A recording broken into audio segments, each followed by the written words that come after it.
In 2001, we upgraded it to 256 kbps link, 6 kbps link. But for the development work, we had 50 engineers. Then it became 32 lakhs to and fro. That was in. And look at now, we have 8 Mbps ADSL links at our homes for what? 1,000 rupees a month. Right? In Singapore also, I pay $44 a month for 8 Mbps link. So even our kids, in our kids' life, if they want to do see second grade, third grade kids, they are making presentations on PowerPoint. And what they do, if they do something, they ask, Papa, go to Google and get the information. And they take the pictures, create fantastic presentations. I sometimes get amazed presentations in India or Singapore, wherever, the kind of presentation they make. And even I learned something from my daughter. She knows PowerPoint better than me. Right? A lot of features, animation things which she makes, I learned from her, Beta, how did you make this animation? And I incorporate it into my presentation. So that's where the information overload is happening everywhere. But in this session, organizations from the four sides, we have people from we have people from banking organizations, we have people from consulting organizations. How are they coping with this? So I will request all the panelists here to spend 2 minutes just to quickly talk about the information storage and management challenges, what kind of challenges they are facing, and how are they coping with it. Okay, so we start with Mr. Prabhu. Corporation Bank IT Department Head Office. Now, all of here, we know how IT has transformed the business all around. Now, no organization is aloof of this IT impact. All are impacted. It has changed the way we do business every day. Now, looking at the banking, it all started in, I think, somewhere in late 80s or the early 90s with the back office automation. Now, I was part of the IT right from its inception.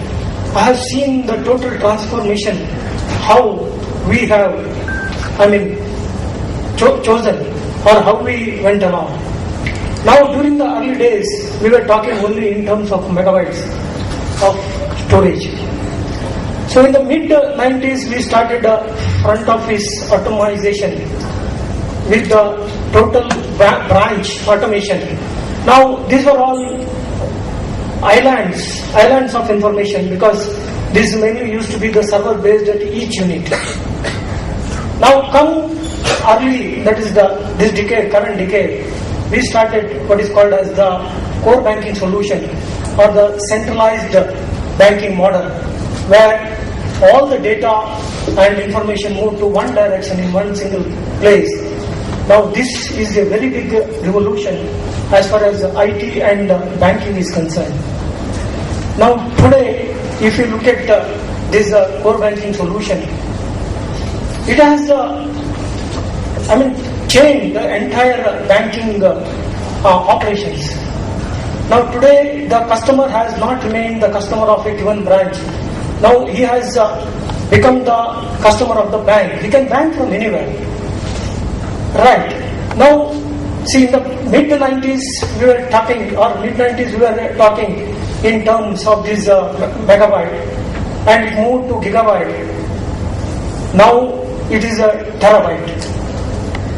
So this has put the tremendous load on the data that is being generated now, and everything is on demand. That is information and access and all the facilities. And banking has 7. So with this, there is a tremendous data explosion everywhere.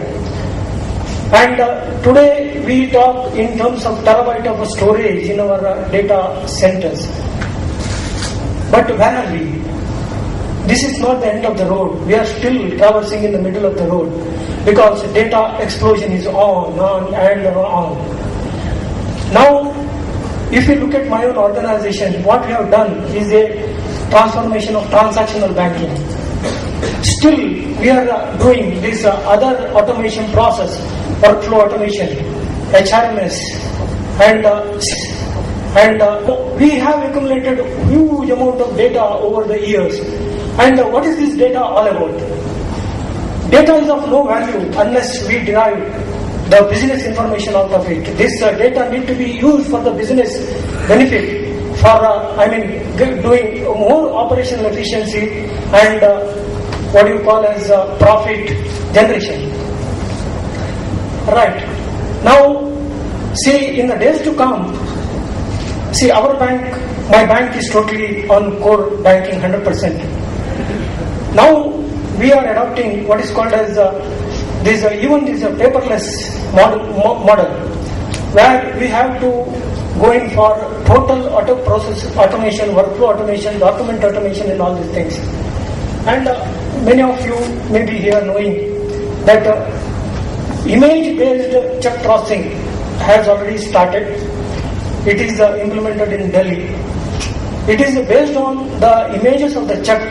The huge volume of lakhs and lakhs checks every day is cleared. Can you imagine the amount of data that is this process is generating? It is mind-boggling. And this data need to be retained because this data has the legal, what you call, mandate to be stored over the years, maybe for 8 to 10 years for compliance purpose. So this is throwing the biggest challenge ahead for all business. One is the data explosion, tremendous data growth. Now with this data growth, this data is to be retained over the years, and not only that, this data need to be produced to any applications, anytime, anywhere. This is yet another challenge. And this data need to be secured all the time in its data life cycle. So data life cycle is a little long, and so data is the most valuable and important asset in entire business. So this is the data explosion, and probably now I need to hand over to other people. I will get on to the other aspects of the discussions subsequently. So let me just... Excellent. Thanks. So, Mr. Ross. Thank you very much.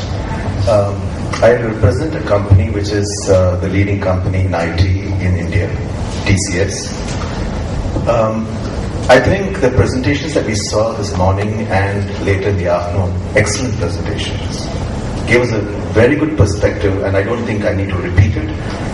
Data explosions are happening out there. There's a tremendous need for working in a very complex environment, and it was beautifully brought up by Ramohan about how you have to be able to be a problem solver if you really want to be a part of this sort of environment. A person in a data center or in a remote data center, even difficult, to be able to conceptualize what the problem is and look for an answer, or look to somebody and escalate the problem within the time period, the service level agreements that are there.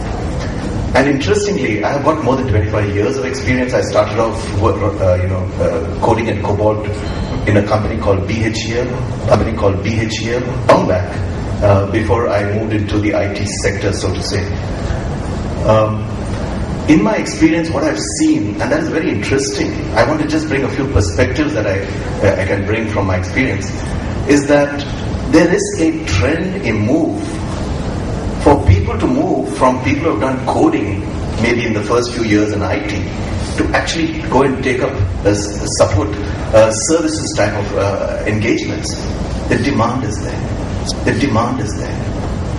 And as far as TCS is concerned, there are two perspectives I can give.